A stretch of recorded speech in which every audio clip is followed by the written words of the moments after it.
Fala meus amigos, beleza? Trazendo mais um vídeo pra vocês e dessa vez tem o capítulo 65 de Shumatsu no Valkyrie. Um capítulo muito massa onde a gente vê pela primeira vez Sakata Kintoki e a menção a um dos personagens mais incríveis da mitologia nórdica, cara, Sigurd Sigfrid. E cara, se ele realmente aparecer nesse mangá, isso vai mudar muita coisa e pode mudar até quem vai enfrentar Odin nesse torneio. Vem comigo que eu vou explicar pra vocês como isso pode acontecer. Então já vai dando aquele like massa, tem muita coisa interessante pra gente falar aqui, beleza? Então bora lá. Nesse capítulo a gente de fato descobre como é que Qin Shi Huang conseguiu contra-atacar aquele golpe mortal da lança de Hades. Enquanto a plateia da humanidade tá ali comemorando enlouquecida, cara, a vitória de Qin Shi Huang ele não tá muito bem não, né? Apesar de ele ter ganhado a batalha, teve um custo muito grande que foi um dos braços dele. E além disso, cara, a Alvitri, né, a Valkyria lá que se transformou na espada, ela começa a voltar à aparência normal e um ajuda o outro ali a se levantar, né? Aí enquanto ele diz algumas palavras, Qin Shi Huang ele apaga, cara. E aí depois disso os dois vão pra enfermaria, né? E daí a gente tem uma cena onde tá Sasaki Kojiro, aquela Valkyria lá e aquele grupo de outros combatentes também, que explicam como é que Qin Shi Huang foi capaz de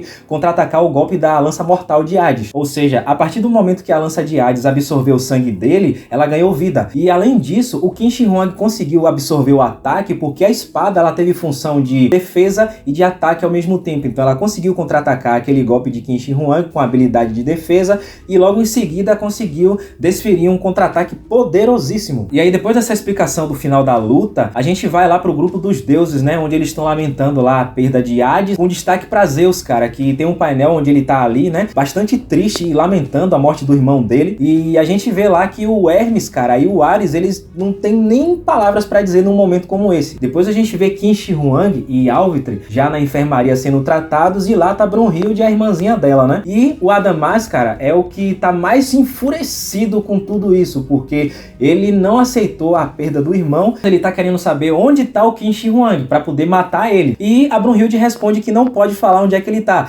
Daí, cara, o Adamas ele tá disposto a acabar com Ragnarok de uma vez por todas, matando Brunhilde. Eu acho que é a primeira vez que é mostrado pra gente na história que se Brunhilde morrer, o Ragnarok acaba. O que faz bem sentido porque foi ela que começou com isso tudo, né? Ela simplesmente fica ali ajoelhada diante de Adamas, a irmã dela tá assustada pra caramba, que quando ele chega lá pra meter uma mãozada na Brunhilde, velho, o braço dele aparece lá voando já, cortado um pedaço. Mais uma vez aqui a gente vê uma amostra da agilidade e do poder de Beelzebub, que foi quem arrancou metade do braço lá de Adamas, cara. A gente não vê nada, absolutamente nada. Parece que o Beelzebub, ele não usa arma, parece que ele usa próprias mãos pra atacar. Daí o Beelzebub tem uma discussão rápida ali com Adamas e fala sobre a questão da dignidade do torneio, que seria perdida se tudo acabasse agora, e ele não quer ver o Ragnarok acabar porque ele tá achando tudo interessante. Aquele papo de cientista que a gente já conhece, né? Mas aí, velho, quando a Brunhilde tá agradecendo ali a Beelzebub por ter, vamos dizer, entre aspas, salvo ela, o próprio Beelzebub com aquele jeito asqueroso, com aquele jeito nojento dele, cara, segura o braço lá de Adamas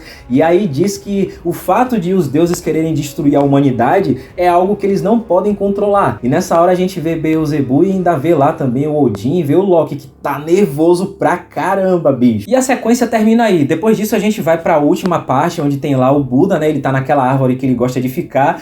O miserável deu uma escapada, cara, ele já saiu da enfermaria, não era nem pra ter saído ainda, que ele tava se recuperando das feridas e já tá se entupindo de doce lá, como ele sempre faz, né? E a gente vê que realmente ele ainda não se recuperou, porque ele tá ali simplesmente comendo doce, faz um movimentozinho e começa a sentir dor, até que surge ninguém mais, ninguém menos que Sakata Kintoki, cara, que é um dos combatentes do Ragnarok. E assim, confesso que gostei muito do design de Sakata Kintoki, velho, e espero muito desse personagem. Eu acho que vai ser o Buda 2.0, porque pela relação que a gente vê dele com o Buda, cara, eles têm uma personalidade meio que parecida, né? Ele é um cara boa praça mesmo, ele é um cara todo gente boa. Ele chegou lá pro Buda, trouxe um monte de doce e tal, e aí os dois ficam conversando, e Buda pede um favor pra Sakata Kintoki, cara, que antes mesmo de perguntar, de Buda falar o que é, ele já aceita fazer o favor. Então é desses detalhes que a gente vê ali que Sakata Kintoki vai ser um personagem muito bem querido ali pelo público, eu acho que quase tão bem querido quanto o Buda. Ele precisa que Sakata Kintoki encontre alguém, e esse alguém, cara, é Sigurd Sigfrid, que é um herói da mitologia nórdica, o lendário matador de dragões, cara, que Assim,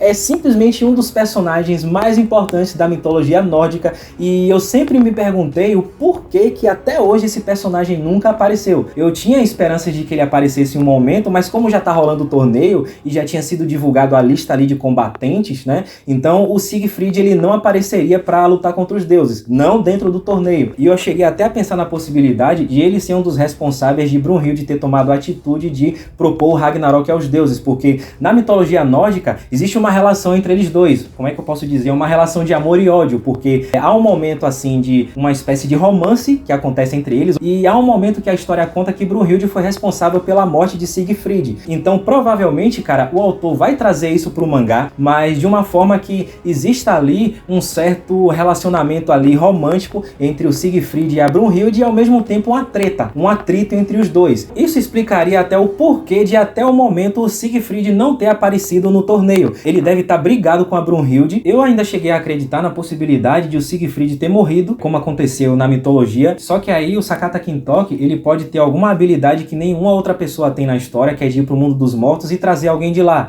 Então talvez, cara, o Buda saiba disso e pediu esse favor para ele buscar Siegfried, trazer Siegfried de volta dos mortos para lutar no torneio. Ou o Siegfried ele pode simplesmente não estar morto, ele tá vivinho da Silva, mas ele tá tão puto por alguma razão com Brunhilde e por conta disso ele decidiu não participar do torneio. E aí o Buda vai pedir para o Sakata Kintoki ir atrás dele e convencer ele a fazer parte do torneio, porque com certeza, cara, é fato, Sigurd Siegfried vai estar aí como um dos personagens mais badass, mais fortes do torneio, cara. A gente tá falando de um herói lendário que matou o dragão Fafnir, que era um dragão poderosíssimo ali na mitologia nórdica, e depois que ele se banhou com esse sangue do dragão, ele ganhou invulnerabilidade, ele só ficou vulnerável em uma parte ali das costas, então ele é o equivalente do Aquiles. Ele era muito poderoso realmente, além do fato de ele usar uma espada lendária chamada Gran, que é uma espada que podia até partir uma bigorna ao meio, coisa que outras espadas comuns não podia fazer. E velho, existe uma relação do Siegfried com Odin também, porque o pai de Siegfried, o Sigmund, ele morreu pelas mãos de Odin, né? E essa espada lendária, a Gran, ela foi quebrada pelo Odin. Depois ela foi forjada novamente lá na frente e quem passou a usar foi o Siegfried.